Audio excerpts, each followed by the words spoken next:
Here's your Uncle Padrino again with another new movie review, the last movie review of 2024. All right, so let's jump right in, okay? Blue Streak speeds by, too fast for the naked eye. Sonic, he can really move. Sonic, he's got an attitude. Sonic, he's the fastest thing alive. All right, so we're gonna talk about Sonic the Hedgehog 3 right here. All right, now, a little history, just a little bit of history. Sonic was created for Sega for two specific reasons: for the sole purpose of destroying and surpassing Nintendo's head mascot honcho Mario, and two, to introduce the people to the Sega, the 16-bit system, the Sega Genesis, as it's known here in America. In Japan and in other countries, it is known as the Sega Mega Drive. Okay, so the idea of Sonic was to introduce everyone to the concept of blast processing. To this day, I still don't know what blast processing is. I probably have an idea because the idea of this little blue hedgehog that everyone fell in love with could run by and speed by so fast that the console, the computer within the console could still keep up with him no matter how fast he was going. I think that was the idea of blast processing. Please correct me if I'm wrong, or explain it to me so that I will know, or I'll just look it up myself. It's no big deal. But anyway, that was the entire point. It was Mario was more for the adults and for a little bit for the slightly older crowd, okay? Because he was a pudgy man with a mustache and he just ran and jumped and woohoo and all of that sort of stuff. Sonic, on the other hand, he was geared more towards the kids and the teens. I mean, because he had attitude. I mean, like, attitude, yeah, attitude. So that was the whole point. I mean, and during the 90s, that was pretty much the idea. I mean, even Zordon says it in the intro of the original Power Rangers TV show. Alpha 5, give me 5 teenagers with attitude.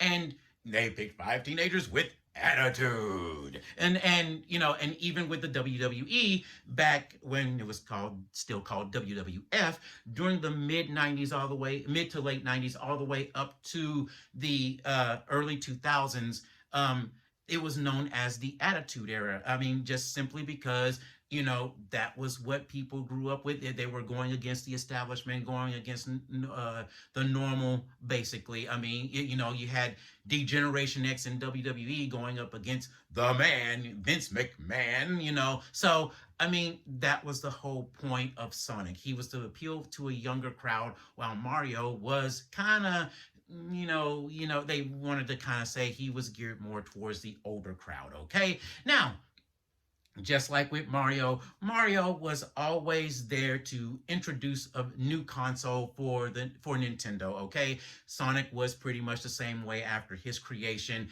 and after his success. He was always there to introduce a new console for Sega, basically being the primary mascot and being the primary character for Sega, okay? He did gain popularity. He had 2 technically 3 animated TV shows, The Adventures of Sonic the Hedgehog, which aired on weekdays, and Sonic the Hedgehog on Saturday mornings, which was The Adventures of Sonic the Hedgehog that came on weekdays was more comedy driven, whereas Sonic the Hedgehog on Saturday mornings was more serious, more drama, more adventurous driven, okay? And then you have Sonic Underground that came out several years later, which I honestly don't recognize that. I did not like that show. I thought that show was kind of stupid and it sucked. And there may be some fans out there that may disagree with me on that, and that's fine. No big deal. Okay, so, but anyway, ever since Sega dropped out of the console wars, Sonic and Mario have become friends in a sense. I mean, with having Sonic appear on Nintendo products and having Sonic and Mario appear together in several games together and whatnot. So uh, they have this friendly rivalry, which I think is kind of cool. They put all of that aside after of the console wars behind them, and now they've become somewhat friendly towards each other. So I mean, I think that's a pretty cool idea. Sonic is still pretty much the same. He's gotten a little older, but he still has attitude. He still has that supersonic speed. While Mario, I mean, he still does everything. I mean, he's just an average guy who can do just about anything and everything, anything and everything. I mean, the man somehow has been able to become a doctor without any degree and prescribe medicine. I mean, you can't get any better than that. So, I mean, hey, that's just how that's how it's been for the past several years now between the two. And now Sonic has had his first game his first movie, and Mario, although he had his movie first, it was garbage. But the live action movie back in the 90s, I should say. But the new Super Mario Brothers movie is great, but Sonic did it first with his first live action movie. So now we're on Sonic the Hedgehog 3, the movie. Okay? So, as far as the story goes, the story picks up shortly, not too long after the second movie. It's been basically in movie time a year since Sonic has arrived on Earth, and his family is celebrating his birthday. Not the way you think it's spelled. Is Bearth day, birthday, his arrival on Earth. Okay, because apparently it's been a year now. So Son, I mean, they've added a new member to the family, of course, which was Knuckles, and he showed up in the second movie. Technically, if you want to go by timeline, Knuckles showed up in Sonic 3 as far as the video games go, but he showed up in 2. Oh well, so what? Tails showed up in number 2 as well, so that was more accurate, but that doesn't matter, all right? But anyway, during their celebration, there have been some attacks that have been taking place in other countries, and it's using Eggman or Dr. Robotnik's, aka Dr. Robotnik's technology. Okay, so they think Dr. Robotnik is back and he's causing trouble again. So the agency Gun, Gun, has brought in the Sonic team to jump in and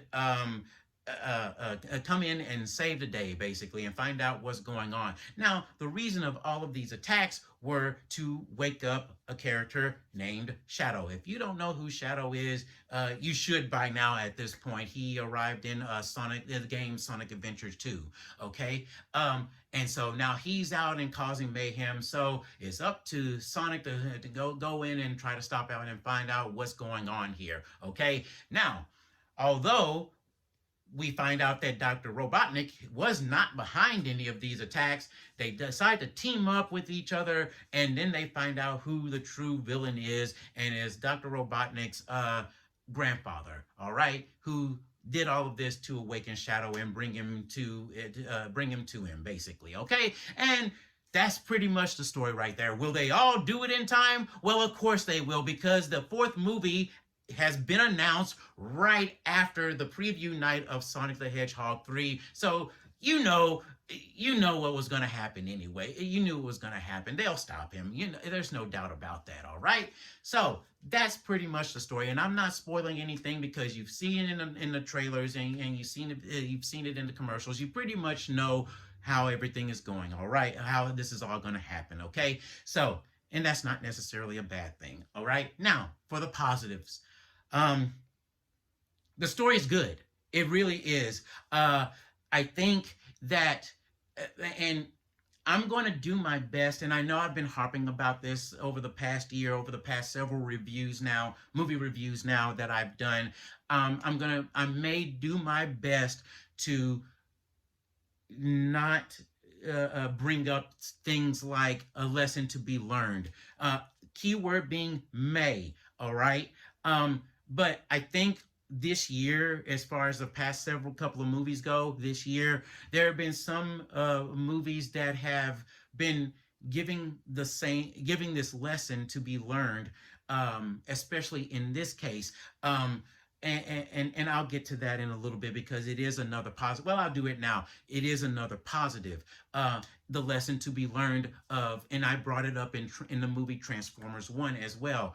You know, you choose the path that you take. All right, despite anything and everything that happens to you, whether it's anger, sorrow, whether it's pain, you know, anything that can drive you to take a different that gives you a fork in the road to go one way or the other, good or evil, left or right, up or down.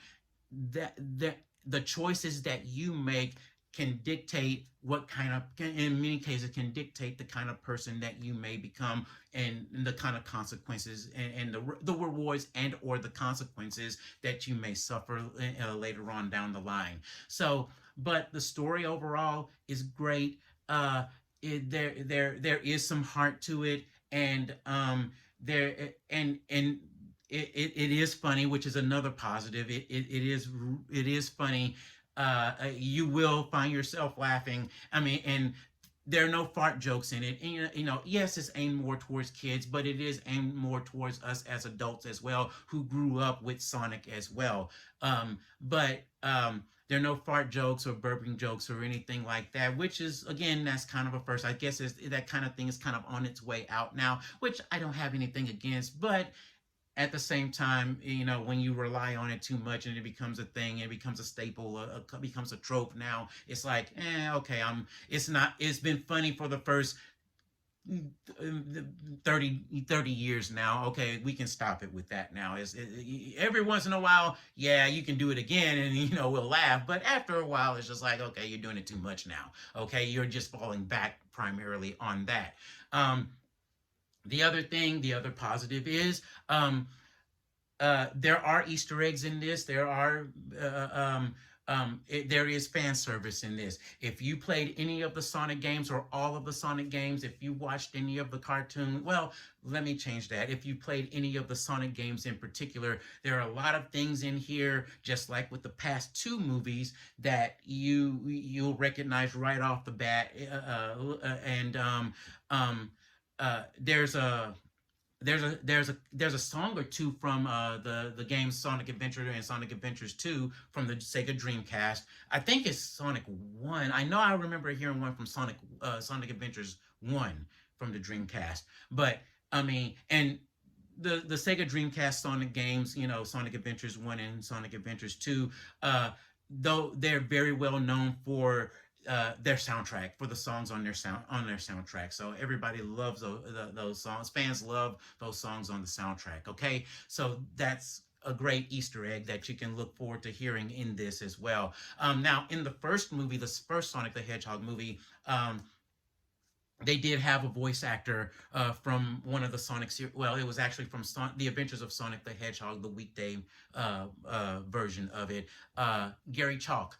You know him as the voice of Optimus Primal on Transformers Beast Wars. He was the voice of Grounder in the Adventures of Sonic the Hedgehog in this, if I'm not mistaken. But he made a cameo in the first Sonic movie. I and I'll get more to that in what I'm about to say a little bit later. Okay. But the other thing is, the I guess this could go with the story as well. The idea that this family, this team, it's amazing. It's terrific. I mean, it's like you have Tom and you have I forgot what his wife's name, the character's wife's name in this. They're the mother and the father. They have the dog, and you have Sonic, Tails, and Knuckles, who are basically siblings. Sonic is like the older brother, and impulsive, and Tails is like the heart of the team and the tech guy, and you have Knuckles, who's the muscle and who's the of the loyal person of the group, basically. So I mean, it's really nice to see that family, and team trope in this. Okay. The other thing, this is another positive. It is funny, and partially do, and I'll get to this a little bit in a little bit as well. But there are jokes in here plenty, and I mean, even the dog it makes a couple of jokes in this, and I mean, it's just like, okay, I did not expect that. That was funny, but that leads to the idea of everything being funny are the actors in this, primarily Jim Carrey. Jim Carrey is back, and it was thrown out there that he wasn't going to probably show up for the third movie, okay, but he recently came out and said, he needs the money. Don't know why. It's none of my business. It's none of our business. But hey, he's back and he's playing Dr. Robotnik again. And well, actually, he's playing two characters in this. He's playing Dr. Robotnik and he's playing his grandfather, Gerald Robotnik. And he's playing them both at the same time. Now, the thing is, it is that I don't know how the first two movies went with him. I mean, as far as the direction goes, but it seems like in this, it's just like, Jim Carrey, do what you do best. Go ahead and just do what you do best, and just cut him loose. And he does it in this, and it's pretty dang funny. Okay.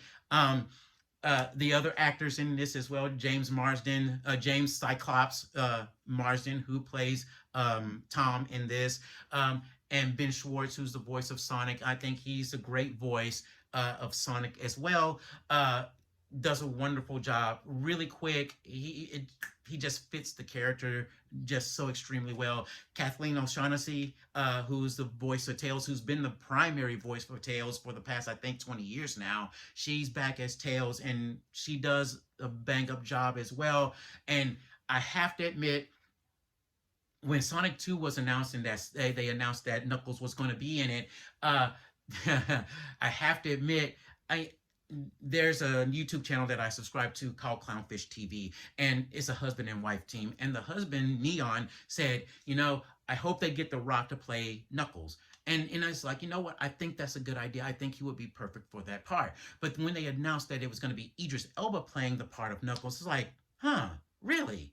Okay, well, let's see how it turns out. Man, excellent casting. Brilliant choice for Knuckles. Idris Elba knocks it out of the park just like all of the other actors do. And that brings us to, well, Shadow, who is being played by Keanu Reeves. And it's like, okay, now I didn't have any qualms about that. I was like, Keanu Reeves, interesting choice. Okay, cool. And you hear him as Shadow, it's like, yeah, that's him. I like that. And I mean, we all know how Keanu Reeves acts, and I think he's for Shadow, he's channeling John Wick. The more I hear you talk, the more I want to punch you. I mean, that's kind of how he acts as John Wick. Okay, so I mean, we've seen him in other things, of course, Bill and Ted's Excellent Adventures and other movies and whatnot. But so we know that's not, I guess to an extent, that's how he acts. But regardless, perfect casting, the perfect cast. Okay, beautiful choices here with the characters. So the other positive is that the CGI special effects are amazing in this, as far in particular between Jim Carrey playing against himself as Ivo Robotnik and Gerald Robotnik. I mean, it's seamless. I mean, now obviously they probably used a body double for many of the parts in this movie, many of the scenes in this movie, but overall, when they're together on screen at the same time, you swear it's two different people, but there is Jim Carrey, and they just made it seamless to where they're both within the scene at the same time, and it's marvelous. Okay, I can't say enough about that. All right, now the negatives, which aren't very many negatives, but one thing I have to mention. Now, Jim Carrey, the way he plays Robotnik, now this is just my personal opinion, but there's always only going to be, I think, in my opinion, one Robotnik, and it's voiced by another Jim. Jim Cummings. If you don't know who Jim Cummings is, you should by now. In all honesty, he's the voice of Winnie. He's been the current voice of Winnie the Pooh and Tigger, and Darkwing Duck, and he's been the voice of the Tasmanian Devil. On Star Wars Rebels. Crud, I can't think of his name right now. But anyway, he's been the current voice for Pete for for a couple of decades now. He's Ray the Firefly in Princess and the Frog, and Ed in the original Lion King, the animated version of the Lion King. But he was the voice of Dr. Robotnik in Sonic the Hedgehog, the Saturday morning cartoon. And to this day, I still think he was the absolute most perfect voice for that character. I still get chills when I hear his voice because I mean it's just like, where did he pick up that voice from? Where did that voice come from for him? And I mean it's just pure evil in his voice. He's just like, Snively, I want that hedgehog and I want you to roboticize him immediately. Yes, sir. Right away, sir. Oh, you ugly boil. What was that, Sniffly? The robots are going to need more oil, sir. And so, I mean, it was. I think that has always been the best Robotnik for me. Everybody can like Jim Carrey if they want, and I do love Jim Carrey as Robotnik in this, but it always goes to the other Jim Cummings. Okay, now for the negatives. Okay, which aren't very many in all honesty. There are parts in the story in the movie that are a little too slow and a little too long to an extent. Okay, and this is coming from someone who does not move as fast as Sonic, and now I can see how Sonic can go, I'm waiting, and it's just like, yeah, it's kind of a little bit slow, but movies have fast parts and slow parts and building up to do, so that's normal. But for some people, and maybe even for some kids, it may be a little too slow in areas of the movie. All right. The other thing is, look, I still at some point think that they should get Jaleel White. Now, if you don't know who Jaleel White is, Jaleel White was most famous for playing a character named Steve Urkel in a show called Family Matters during the 90s that was part of an ABC lineup called TGIF.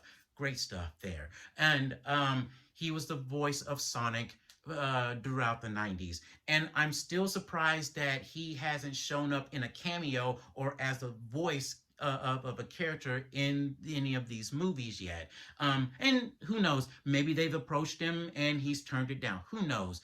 But I still would like to see, pay some homage to Jaleel White and have him show up in one of the Sonic movies. Okay, maybe he can show up as Silver the Hedgehog or something like that. Who knows? But I think that that's a personal negative for me. I really would like to see him in a Sonic movie. Okay, uh, in all honesty, I think that's really about it as far as the negatives go. Do stay for some mid-credit scenes and post-credit scenes as well. As I mentioned, there will be a 4. It's already been announced, so that's no news there. Nothing new there. Other than that, I can't really think of any negatives. I mean, everybody enjoyed it. Everyone had a great time, and it was just fun. Okay, it's not for everyone. I can understand that some adults may not care much for it if they've never played video games or never played any of the Sonic games or just don't have any interest in it.